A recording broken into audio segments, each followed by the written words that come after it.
Hey everyone, welcome to Flavor Talk with the Barbecue Pro Shop Factory team.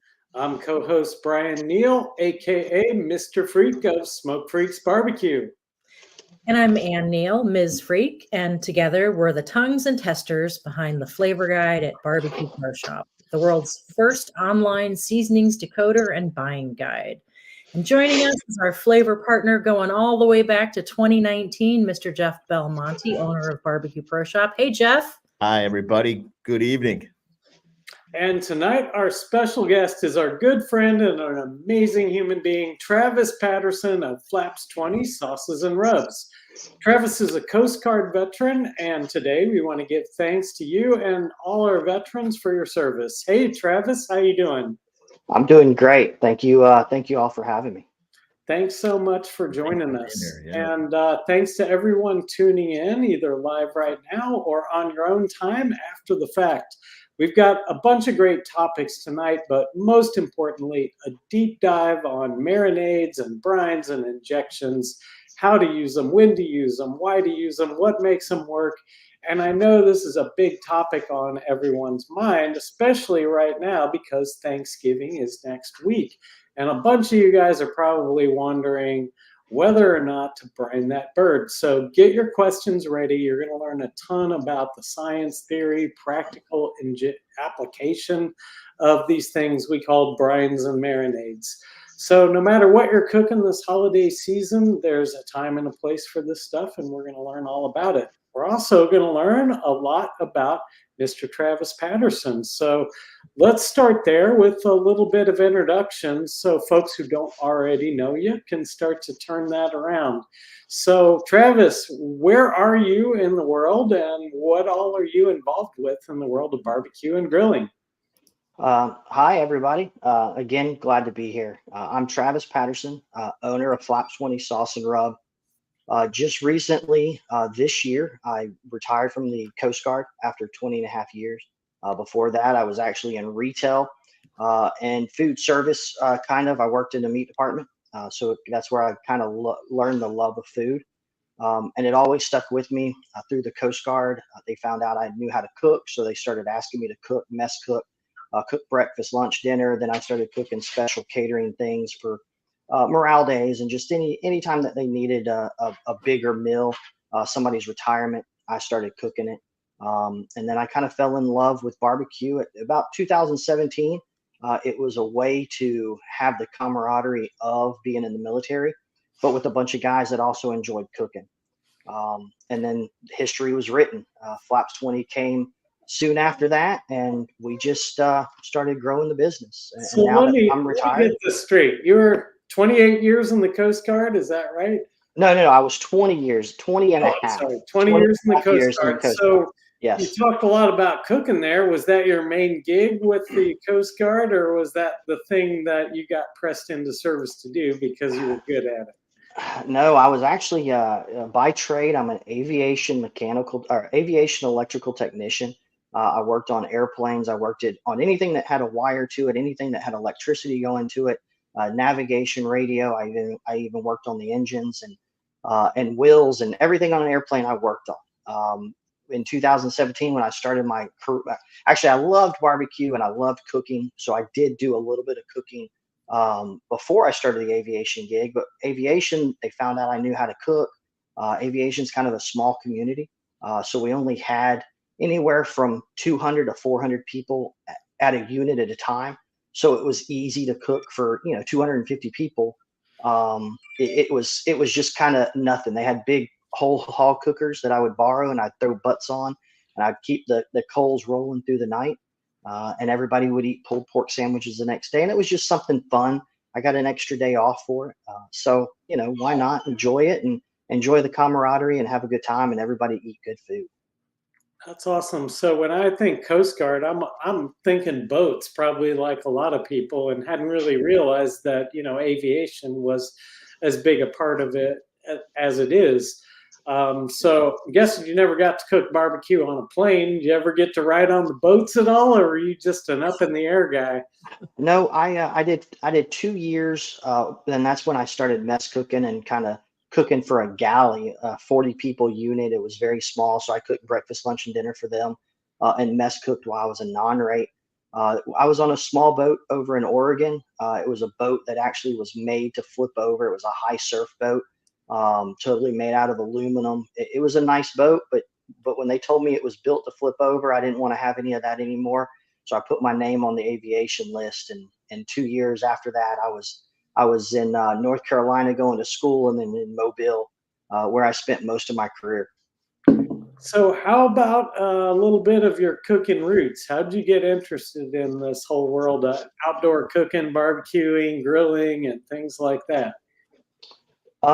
Really, I did not have an interest in barbecue. We growing up in Pensacola, Florida, we did a lot of fish fries. We went and would crab and would go mullet fishing, and we'd invite everybody over on a Sunday. And my parents would cook, cook fish. Didn't really know much about barbecue until I got into the Coast Guard. When I got in the Coast Guard, I started cooking ribs and Boston butts, and I thought I knew what was going on until I entered my first contest. And once I entered my first contest, I knew I didn't know anything about what I thought I did.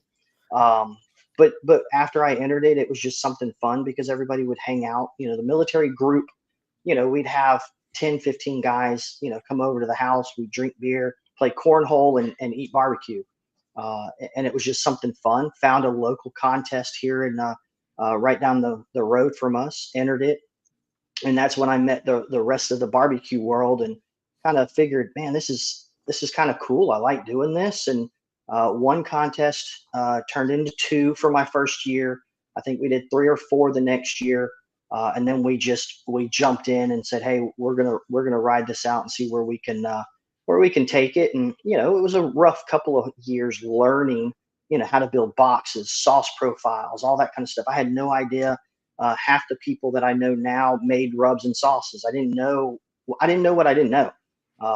And it's just been a great learning experience, meeting new people and trying new flavors. I love these origin stories of people coming up and about in the world of barbecue. And, we have a similar story of, there was a competition down the road in our first neighborhood in Chicago, and Mr. Freak signed us up and we didn't know what we were doing and lost our pop-up and didn't know how to assemble our grill and all kinds of stuff. And, all of that. That's exactly it. Yeah, that's exactly like we actually borrowed a whole hog cooker from the base. They had one. I don't know why they had it. They just had one. We had a pop up and a whole hog pull behind trailer, or cooker. We show up at this event, and me and 6 guys in the Coast Guard. The first thing we saw was a bar next door, so we ran to the bar. About 3 o'clock in the morning, one of my buddies was like, "Hey man, we don't even have the pit lit. Like, what are we gonna do?" So we ran back over and threw everything on. We actually ended up getting second place, People's Choice, but I think that's because people felt sorry for us. But and then again, it was a great start to a wonderful time that we've had the last since 2017 in the world of cooking. The hook was set. The hook was set. I get it.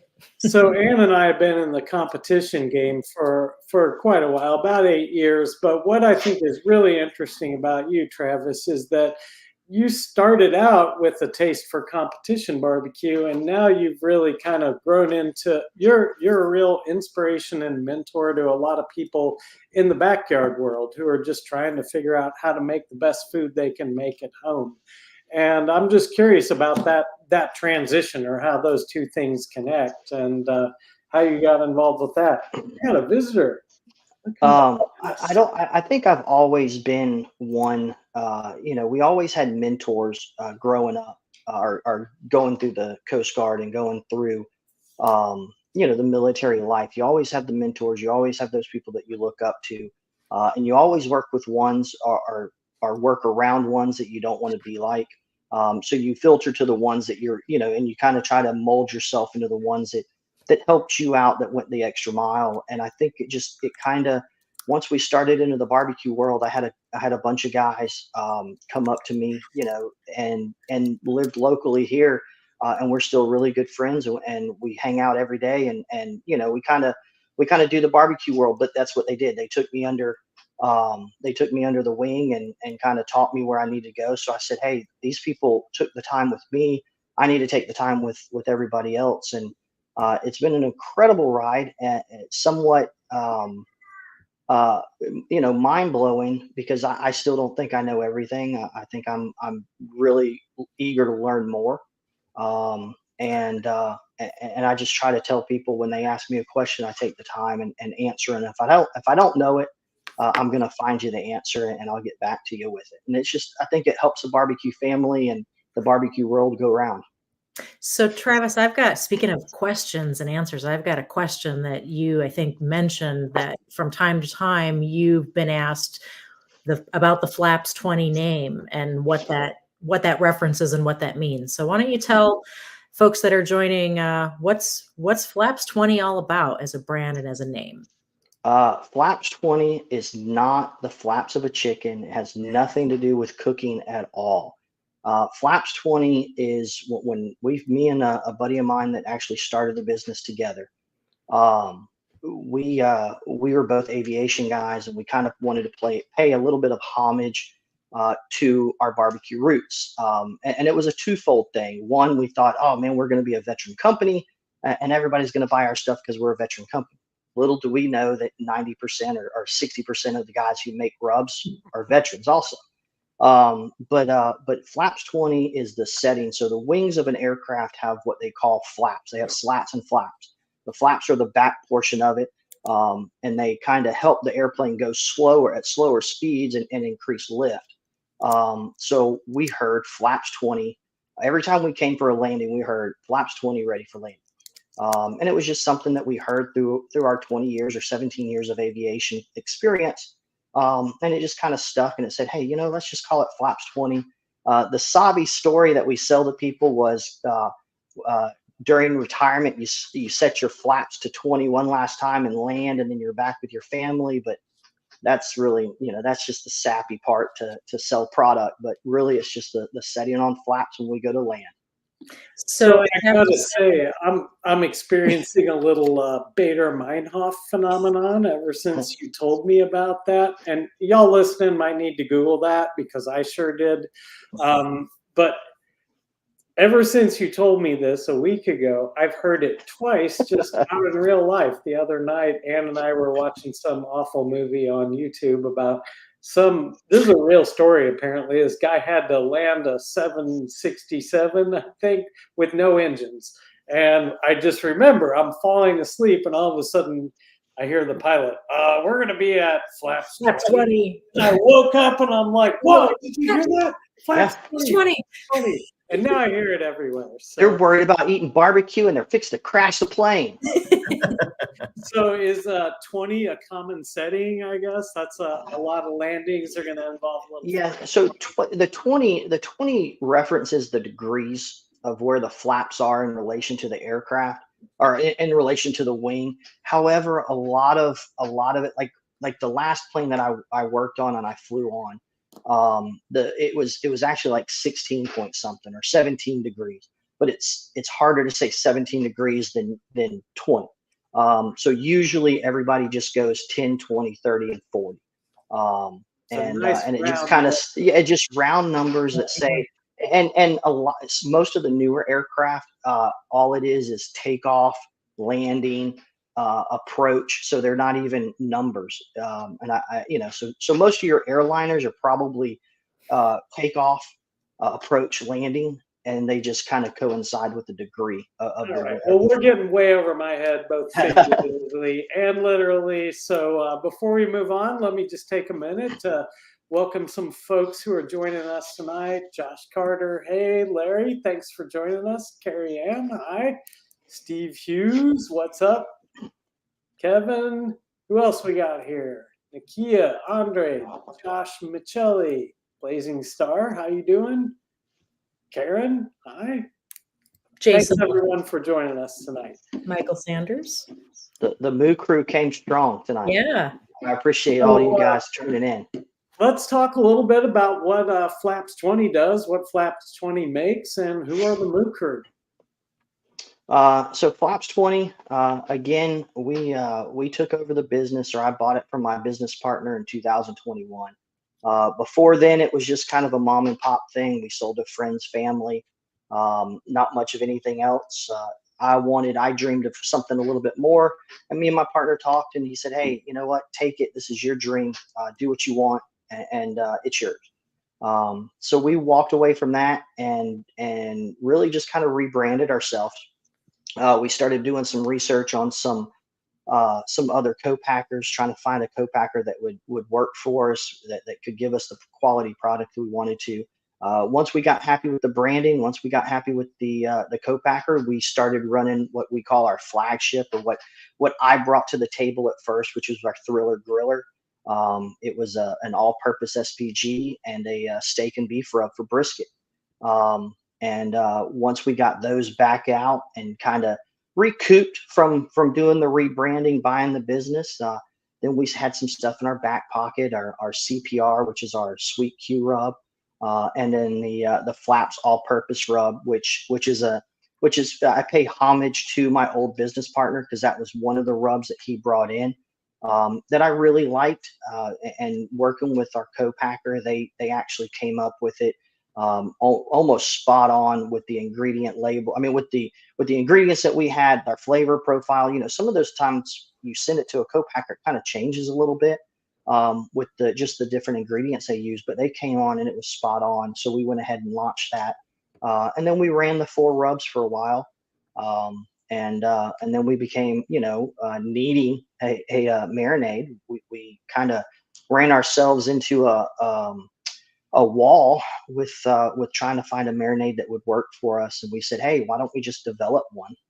We've already made the rubs. We kind of know how this process goes, and we know what we want from a marinade. So we made Moo Magic, and then we've never looked back from there, because I mean that was a godsend. We were blessed to have that. It's been really good for us.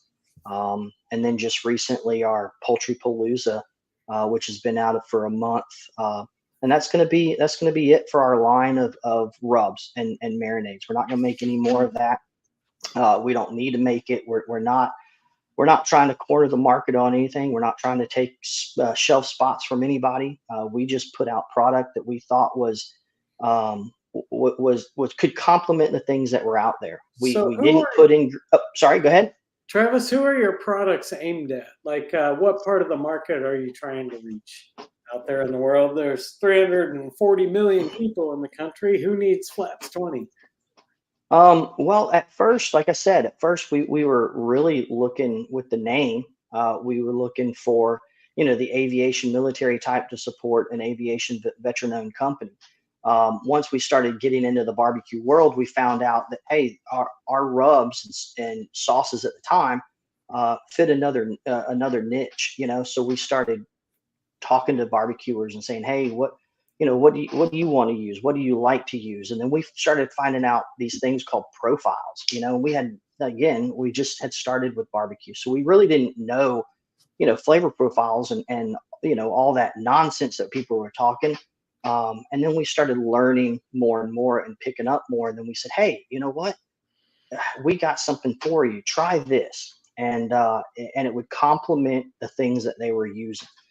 Some of our ingredients that we use, not saying that nobody else uses it, but they're ingredients that complement other ingredients. Our SPG does not have onion powder. It doesn't have that buttery flavor. So if you're looking for a garlic, salt, pepper to complement an onion buttery rub, well, you can use those two. Our brisket. Let me share the SPG on screen real quick while he's telling us about it. And then we went one further with the SPG as well, and we added fermented rice, which gives an umami type flavoring. It's kind of like a black garlic, without giving you a strong black garlic flavor. So we said, hey, that would complement people that are trying to use other stuff that may not want too much salt, because it doesn't have, it's not too salty. It's not sweet at all. And it's not to me, the pepper, the garlic, and the salt really blend together very, very well. So you can use it along with other SPGs even. And I don't think you could overpower it, So our brisket rub has smoked maple powder. So It gives before we move on to the thriller, I got the griller up on screen here. There's an awful lot of SPGs out there in the world, and this one Ann and I both thought right away when we tasted it was just kind of special. For me, it's about the way the black pepper hits. It's got a super fresh black pepper pop to it, and just that. You said that the onion flavor isn't coming from onion powder. Is that right? No. I didn't even put onion in it. There's no onion It is powder. nothing. There's no onion powder in it. It has fermented rice, which gives you an umami kind of flavor. So that's kind of the back end flavor pop that you're just like, whoa, man, that is, but it just gives you a little bit more depth, I think, especially when you use it with another rub. And the herbs, it marries very well. The herbs in the griller are also really lovely, really nice. And I think that's also something that is distinct about this as a white AP rub.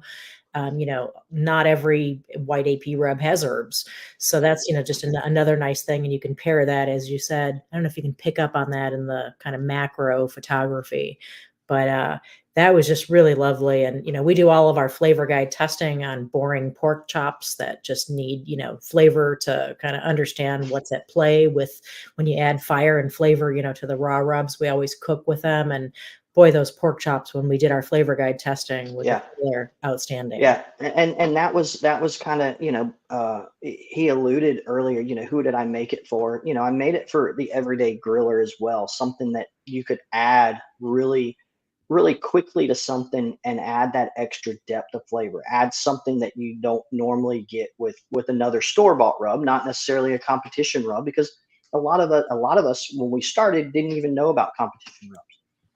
So it was just a really, welcome factor to your taste buds. And then you got the thriller. I just absolutely love the color of thriller. Beautiful. That's why I wanted to show that. That's just a It is beautiful. It is. It gives, and I started actually using the thriller steak and brisket rub on my ribs very recently as a last layer of my pork rub profile, just because that pop of that red flavor, that red color. But yeah, again, the thriller has smoked maple powder, something that a lot of people normally don't have in a beef rub. It had, and here we are, we evolve as we go. And the big change that we did this year hasn't gone out yet, but we had orange peel. And we thought the orange peel worked really, really good for certain foods. However, when you go low and slow and you put smoke to orange peel, it becomes really bitter. So what we were having a problem with people that were either cooking hot and fast, briskets or steak, or they were going low and slow and letting that orange peel get too much smoke. It started being bitter. So we went and said, hey, you know what? We're not happy if our customers aren't happy. Let's change it up a little bit. So we took some of that orange peel. Actually, we took all the orange peel out of it. And actually it's lights out. I mean, we've ran it. I have some sample packs, but we ran it in 5 different steak turn-ins, and every one of them was a 52.8 or higher flavor score. So I think we did a good job with redoing that one. So it's interesting you mentioned that. I mean, at the end of the day, all the seasonings on the wall behind Jeff, they're probably sharing at least 50% of ingredients in common, but then it gets to the special things they're doing, the different blends, the mixtures, and all the rest. But at the end of the day, they're just seasonings. And I try and tell folks all the time that you could pick any of these things and probably get away with using it on just about anything, as long as you cook it good. If you cook that piece of meat or those veggies just perfect, and you use the appropriate amount of seasonings, it's going to taste good. It's just a matter of what did you make it taste like. Right. And I am continually blown away at just what a difference any little tweak makes. Like Ann and I are pretty big in the competition steak game, and we've got we've got one go-to formula that we go to that she cooks generally every competition. And then I'm always fine-tuning. I'll either make a little tiny adjustment or a great big adjustment. And I'm just blown away that if you change 10% of a seasoning, just how different it is. Oh, And you're right. I hadn't really even stopped to think about, well, what about all the differences that come from how you're cooking? Are you hot and fast? Are you low and slow? Are you adding fat to it? Is there natural fat in the product that cooks? At the end of the day, it's all chemistry. And as you mentioned, the orange peel thing, it never would have occurred to me to realize that what can happen to that over time. And I'm just curious, how do you go about getting that intelligence from your users and the marketplace about how to make a change like that? I'm an information geek. If something is wrong or I want to know how something tastes, I'll search it on the internet. Google first, and then once I Google it and once I start finding out some things, then I move and talk to my co-packer and I just get some ideas. I bounce some stuff off them. So the orange peel, just as an example, I had some people say, man, it's great, but it's bitter when I cook it this way. So I started looking at, the big uses of orange peel and where is it being used? Orange peel is used a lot over in Asian cuisine, Asian cooking. And they use it to add to their a lot of their quick flash fried dishes to add a sense of bitterness to their food. That's what they want, and that's why they add it. And once I kind of figured that out, then that's when I went to my co-packer and I said, "Hey, look, this is what I've kind of figured out. What's your input on it?" They gave me their input, and we talked it over. And I said, "Okay, I want you to send me this, and I want you to send me this." They would send it to me. I would try it, and I said, "Okay, this is the one. Let's keep it like that. Update the recipe." And that just so happened to be taking the orange peel out of it, so that I feel. And again, you take 10% of something, even if you take 2 or 3% of an ingredient out, it can change a lot. And just dialing it in and trying to figure those little minute things out. When I took the orange peel out, you tasted a lot more of that smoked maple. You tasted a little bit more of some of the other flavors that were in there. And it was incredible, that just that little minor change, kind of almost, it didn't make a new rub. It tastes similar. It just doesn't have that bitter taste when you cook it fast or, Boy, you're cooking I steak. can't wait to try that thing.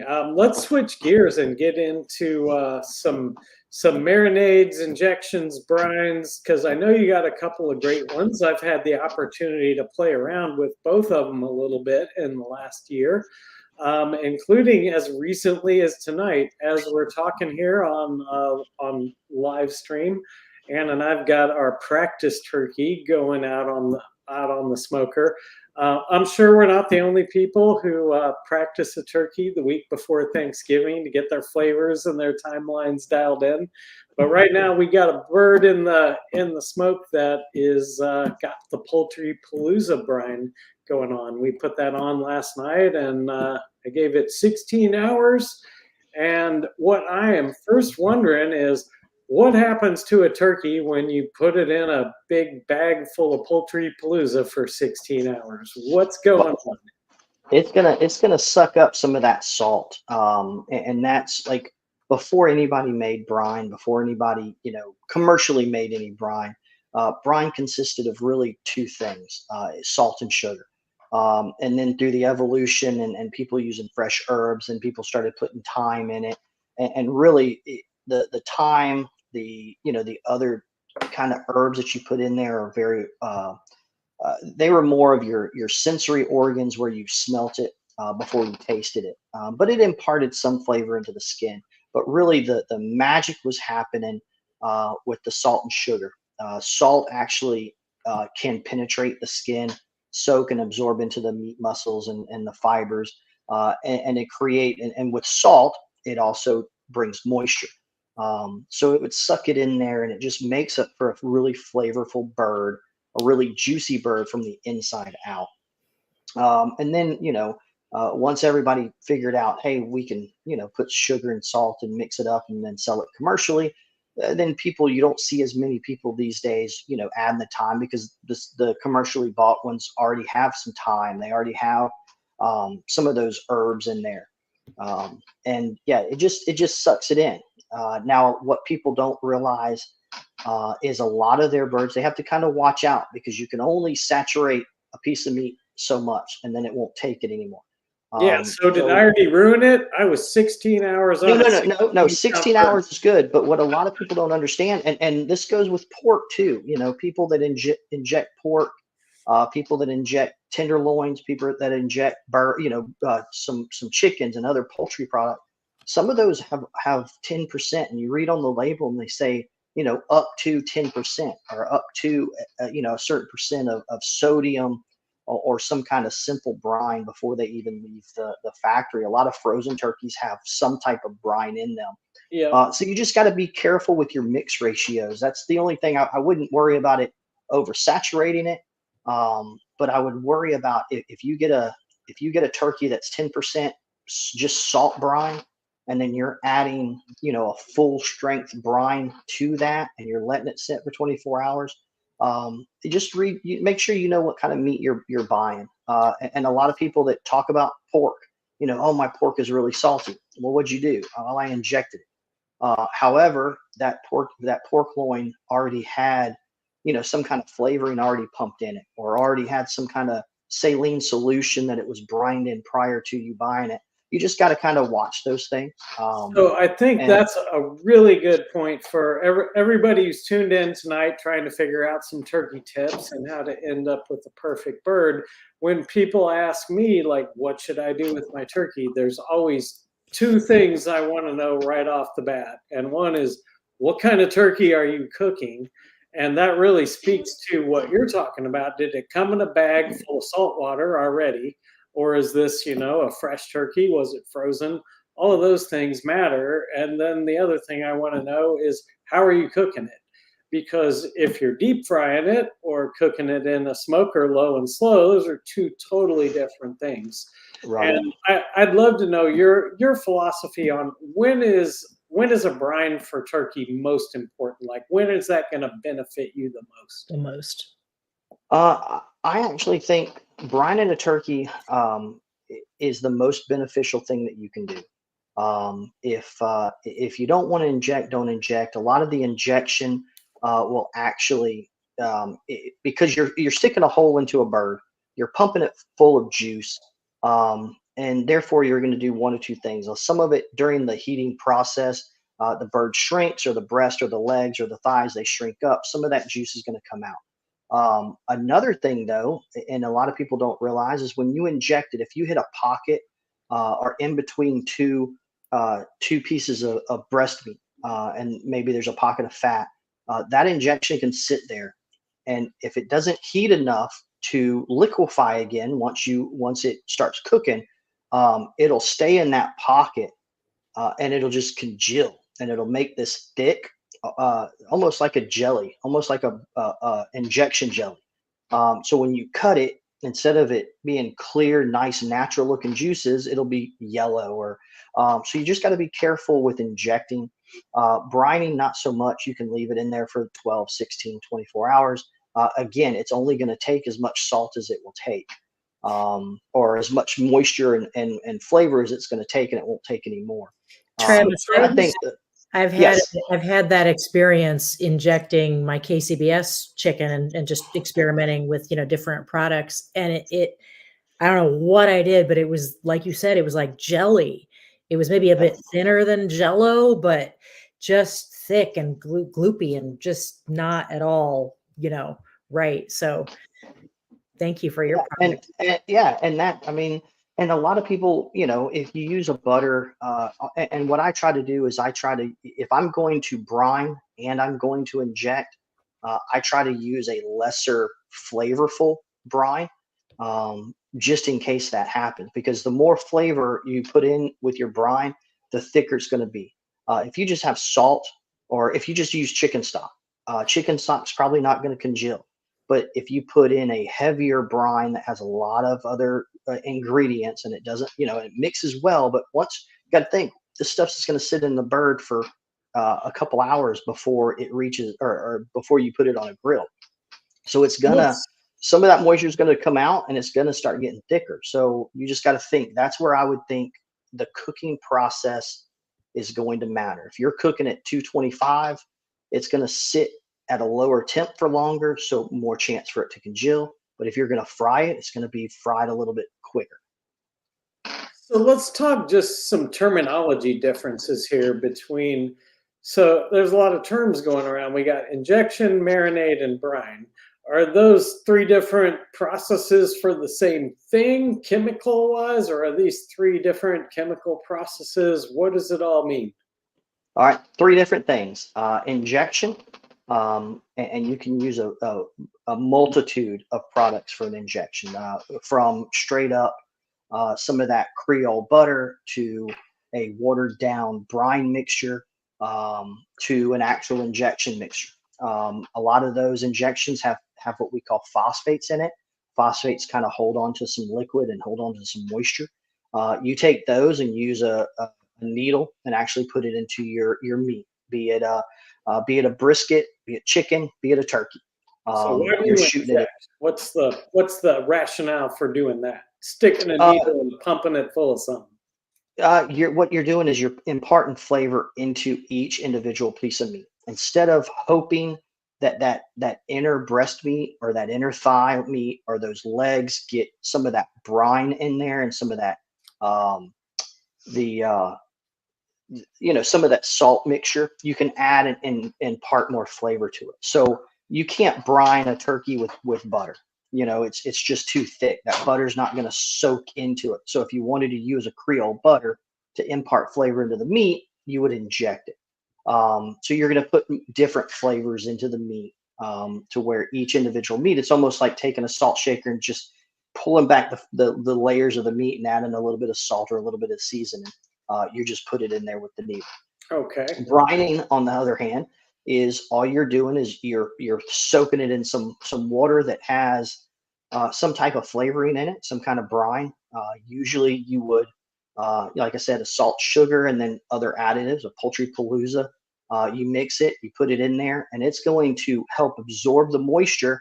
But a lot of that flavor of that brine will kind of get onto the outside, maybe the inner layers. But no matter how long you brine something, if you brine a piece of chicken, and you brine it for 24 hours, and you cut that piece of chicken and you take a little small piece out of the center of it, you're probably not going to taste the brine. But on the outside of it, it's going to kind of it's going to be a juicy piece of chicken. You're just not going to get a lot of flavor right there in the middle, where you can put that needle in that middle, pump it up with flavor, and then the middle has flavor. So one of the things I've noticed with brining poultry in particular is it makes it a little more forgiving in terms of how you're cooking it. So for example, over the weekend we were cooking chicken wings, and we also brined those in the Poultry Palooza. Much less time. They were only in the brine for maybe 3 hours tops. But one reason I really like to brine something tiny like a chicken wing like that is when I'm cooking it in my smoker, one thing you're always battling, or I'm always battling anyway, is getting rubbery skin. And in order to overcome that, I need to get that temperature up a little hotter than chicken is technically done. I'll eat a piece of chicken cooked 155 degrees, no problem, even though the USDA says a little hotter. But for chicken wings, to get the skin right, I'm usually getting that little flat to probably 200 degrees. 200, yeah. And I've noticed when I brine it, it will still come out perfectly juicy. It doesn't taste overcooked, because of what I assume, and I'm hoping you're going to teach me, is some kind of chemical magic that happens when I soak it in that salt and that sugar. Any idea what makes that magic possible? Well, really, I think it's a combination of two things. One, you soaking it in the salt, and the reverse osmosis effect of the salt being pulled into that meat. It exchanges some of the liquid that's already in the meat, or in that chicken meat, pulls it out, and allows the moisture of the water salt mixture to go in. 2, you're also putting the salt, which I don't know if you, I mean, everybody's done it. You put salt on a piece of skin and it kind of dries out. So it's pulling the moisture out of the skin as well.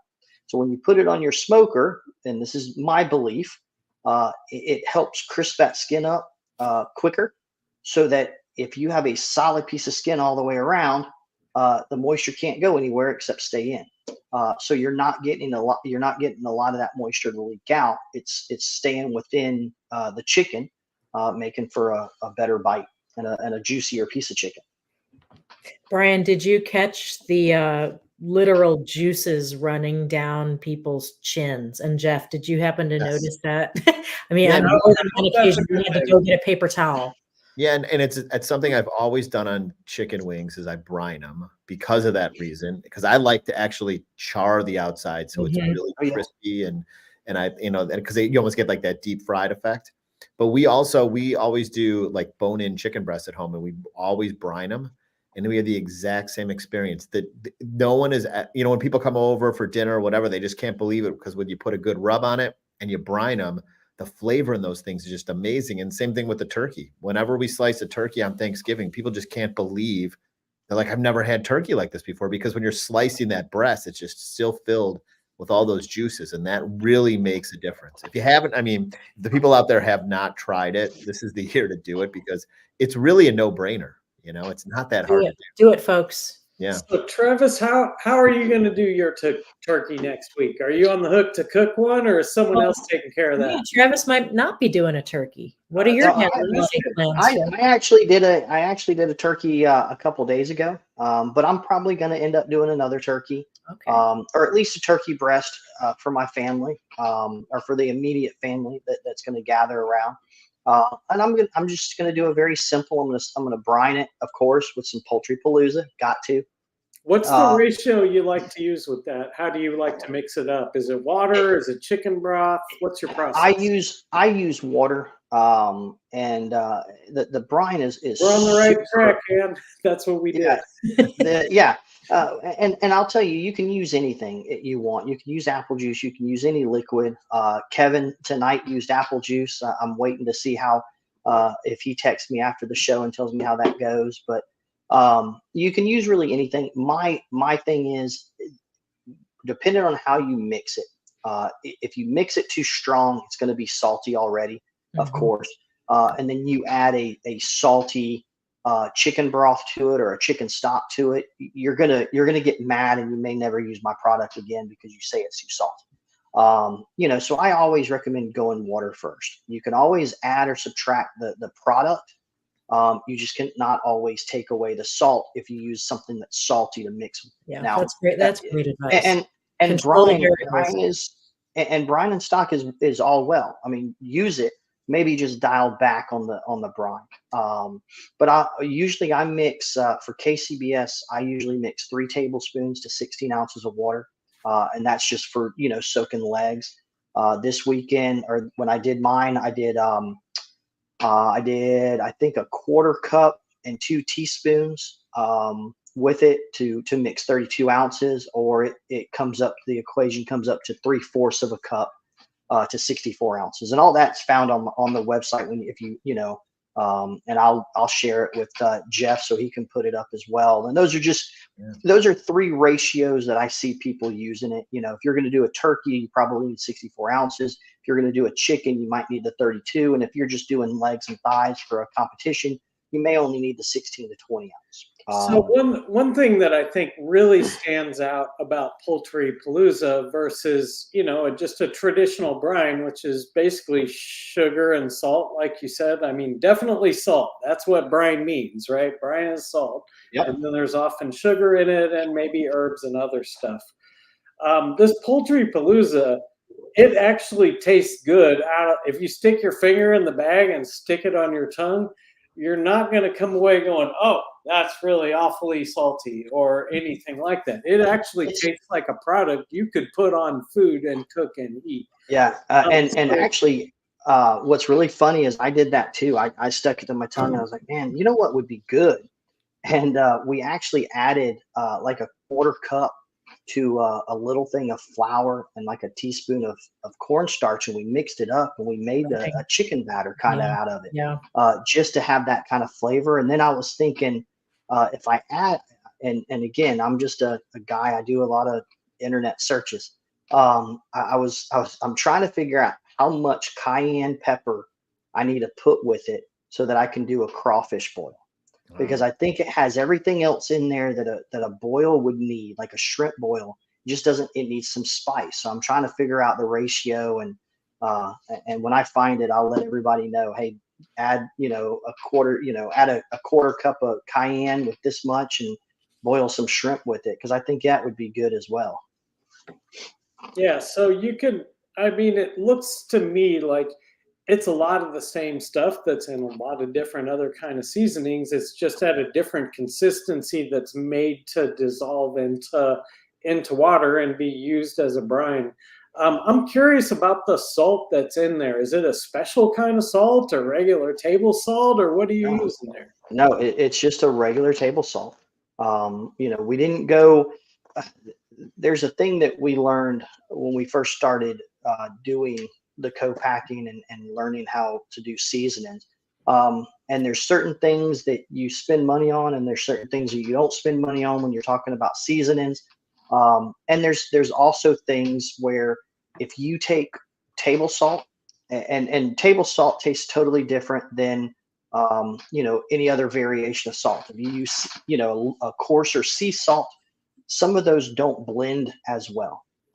So if you take a larger chunk of a coarse sea salt, you add it to water, or you add table salt, the table salt's going to dissolve faster.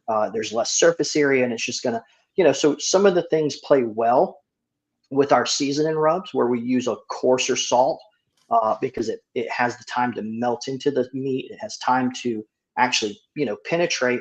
And then you want stuff that quickly dissolves. And, in the brine, we just wanted something to quickly dissolve, something that was smaller particles that could penetrate the meat quicker than having somebody say, hey, this is kind of gritty, or, there's a little bit of grit after you mix it. Mm-hmm. Gotcha. Okay. Well, I will give just a tip to folks listening. If you're trying to make your own brine at home, the classic recipe is a cup of salt to a gallon of water and a cup of sugar. You don't want to use a cup of table salt for that one, because I've tried it and it came out incredibly too salty. Now with the Poultry Palooza, Travis, I did mix a cup of it to a gallon of water, but there's a whole lot of stuff besides the table salt in there. Yes. What all else is in that bag besides the salt? I know you said sugar. What else is in there? There's a little bit of sugar. There's garlic. There's some herbs that all play well to the classic, that classic aroma portion of, because a lot of times people, you eat with your eyes. You smell something, you think it's going to be good before it's good because it smells good. So a lot of those aromatics are in there that kind of impart some flavor and some really good aromatics into that meat, into the poultry, into your chicken or your turkey, however. But it's just, to me, I think the simplicity of it is where it works. Because again, like I talked in the beginning of the episode, I want stuff to play well with each other. We're all on this big playground we call barbecue, and there's enough room for everybody to play. We just got to figure out how it works. And if you make a great product that plays well, hopefully more people will pick it up, and more people will enjoy great food. So I never finished the trifecta. Let's get back to what the heck is a marinade, and how is that different from a brine? Because I know you got so a marinade. The marinade is the last thing. Marinade is almost like, I would say it was almost like a brine. Usually, depending on what it is, because there are some marinades that are very high in salt and sodium content, and then there's some that aren't. Usually, you marinate a chicken breast. You don't brine it. Usually, you marinate a steak. You don't brine a steak. And all that's doing is imparting some flavor, not necessarily pushing moisture in. You're putting moisture on, on the outside. But a lot of your brine and a lot of your marinades, or some of the marinades that we know, also have some tenderizer in it. So it's also going to, for your beef products or your red meat products, some of your pork products, it's going to tenderize that meat as well. It's going to impart a lot of flavor on the outside. It's going to give it a good flavor, but it's also going to help tenderize stuff. So you wouldn't necessarily, I guess a brine, you could call a brine a marinade. I guess you could say that you're marinating, but the sense of it having extra salt in it to penetrate the meat and put moisture in there, kind of makes it a brine. If you just want flavor, it's more of a marinade. All right. And I got to say, when I first was exposed to the concept of like a marinade or a brine, it wasn't like now where you can go to Barbecue Pro Shop and you've got 400 different ones to choose from. It was a bottle of Wishbone Italian seasoning if mom was looking for a marinade, and if she was looking for a brine, actually, I'm going to guess that wasn't even in her vocabulary. So we were putting marinades on tough pieces of meat. But nowadays, food. I mean, I'm Gen X, so I've been around a while. The whole world of food has changed so much in my lifetime in the United States. And growing up, the fancy restaurant in town was either Italian or basically nothing. So, and nowadays, it doesn't matter what town you're in, if it's any size, there's all kinds of options and all kinds of new flavors. And I think it's really cool how that spilled over into the home cooking world. And we're all playing with things our moms or our grandmas maybe never thought of, or we're using it in different ways. So let's talk a little bit about your marinade product, Moo Magic, which is quite a bit different than the Poultry Palooza. What's that for, and how is that used out in the world? Well, it is for red meat. That's when we came up and kind of developed it. We were looking, looking for a product. We needed a product. What we had on the market at the time was great stuff. They discontinued making the one that we used, and we just couldn't get it dialed in. So we made, we kind of figured out Moo Magic and ran with it. This was for competition that you were trying. Yes, this was for competition. My wife back in 2001, she really wanted to cook steak. She watched me cook barbecue for so long. She said, "Hey, I want to cook steak. I want to do this, and I kind of want to do it by myself." And we just showed me the ropes, kind of just point me in the right direction. So I point her in the right direction. I'd set up everything. I'd let her cook, and she was doing really good. And then, like I said, they discontinued the marinade that she used. She tried to use a couple more, and we just couldn't find anything to fill that gap. And me and her had the discussion. Hey, we own a seasoning company. It can't be too hard to do this. And I'll tell you, it was hard. It's not a seasoning. It's something totally different, because you got to worry about two parts of it. You got to worry about the flavoring, which would be the seasoning part, but then you also got to worry about the tenderization and how it tenderizes and what you're going to use for tenderizer. But we put a bunch of stuff together and it worked out, and she started hitting again. And that first year, she got tied for 4th in the SCA. So we're like, hey, this is kind of cool. I think we got a good product. What's the R&D like to get to that point? I mean, I'm looking at the list of ingredients on Moo Magic, and the combinations of ratios and amounts are already basically infinite. So how do you dial it in to where you go, okay, this is what we're going to use? You start with a base, and then you just get a ton of samples, and each sample is a little bit different. And there is, like you said, there's an infinite ways you could mix those things. Your flavor profile, and what you want your flavor to taste like. So you work on that first. You get that dialed in, and you get a couple samples back. You try it. You go, oh, this is too smoky. This is too salty. This is too peppery. And then they start sending you back. Because everything in a co-packer's world goes off percentages. They don't. Once they figure out the formula is gone again, because that formula is now percentages. Each season and rub and a bigger aspect of things. I mean, we're not talking, somebody mixing it at home. You're talking, pallets of it. If it comes on a pallet, more than likely that recipe is percentages. It has 2% of this, it has 4% of this, and it has 10% of this until it's 100%. And that's how they mix it. It's percentages. They don't even care about weight or nothing. It's just how much percent is for this volume.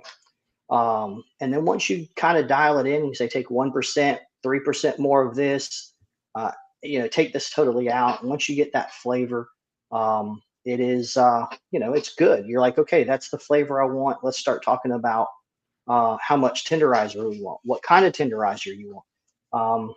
And it is like Carrie Ann said, it is a lot of blood, sweat, and eating steak and hard work trying to get it and then giving somebody a sample of it. They come back, they give you the feedback. Hey, the flavor was great, but it didn't tenderize. Then you give somebody else, some, hey, it over tenderized. Hey, and then you just kind of, is it because the product did it, or is it because the method, or do we need to work on the method? So we ended up having a really good product. And then again, me being the Google geek that I am, and love food science and all those kind of things, I started researching, bromelain and beef broth and beef stock and pH and temperatures. And then we kind of got, where we are now, that, if somebody says something to me or asks me a question, I pretty much can hone it in on what's going on. It's so interesting, Travis. You talked about, is it the product? Is it the method? And, I'll just throw in, like in state cook-off association contests, is it the steak? Is it the protein that varies each and every time, you go to cook with it? So I can just imagine the process that must exist, fine tuning and honing and iterating. And I imagine you have, with your Moo crew, some built-in, product feedback mechanisms, which is just so fantastic. It is. And we started that early last year. We kind of got it from a friend of ours, Will Collier. He has his own private page. Now his is triple the size as our page. But we have a page that we can do R&D. We can talk about, hey, do you like this t-shirt? Do you like this hat? Do you, how are you running the brine? How are you doing? One of the biggest guys, he just, he was asking a question earlier, and I think it's funny because he answered his own question. Somebody got on there and said, hey, who dry brines? Has anybody tried dry brine? And then you got 40 or 50, teammates or team people on that page that can, hey, I've tried it. I haven't tried it. I'm listening. I'm interested. And then it goes back and forth, and somebody runs it at a contest, comes back, hey, it didn't work. I'm going to try this. And then they would try that. And then, and that's where we learn a lot of the stuff that we tell people, and they do a really great job. We have a fantastic group of teams, guys and girls that are just, they're out there to help. And they will give you the shirt off the back. They'll give you your table. They'll let you set up underneath their tent. We've had them do it for us. And they'll just kind of, give all the information that they have to try to make everybody successful, which is a blessing to Carrie and I, and we thank them for doing it. But that's where we learned a lot of our stuff. How do folks find that page again? We're so FLAPS 20 Sauce and Rub. We share, once we do all the R&D on our Moo Crew page, which is our private page, we share all the information from that page and put it on the FLAPS 20 Sauce and Rub Facebook page. So anything and any question that anybody has, if they put it on that FLAPS 20 Sauce and Rub page and I don't know the answer, I said I'd find it. I go back to the Moo Crew page and I say, hey, who's done this? So the apple juice with the Moo Magic, that was off the Moo Crew page. Somebody said, hey, have you ever tried pork? I said, no, this is a beef, this is a beef marinade. Why would you do that?